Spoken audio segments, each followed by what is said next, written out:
नमस्कार मंडळी, श्री स्वामी समर्थ. तर मला एका ताईची कमेंट आली होती की कलिंगडाचं रोप केवढं झालेलं आहे ताई. तर पहा ताई, तुम्ही पाहू शकता की कलिंगडाचं रोपाचं रूपांतर वेलामध्ये झालेलं आहे आणि याला छोटे छोटे, बिलकुल छोटे आहे, दिसत असेल तुम्हाला. हे बघा, टरबूज लागलेले आहे. आता टरबूजाची निंदन चालू आहे, कारण का आम्ही गोबीचं रोपाची लागवड करणार होतो तिकडे, पण काय झालं, मधातच लाईन गेली.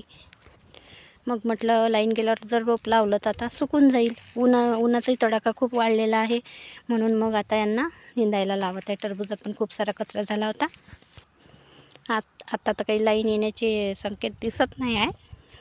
हा संकेतच आहे, पण आम्हाला मुलगा आहे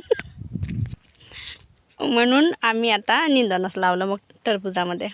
पहा, असा प्लॉट झाला आमचा टरबुजाचा. पूर्ण मल्चिंग झाकलेली आहे.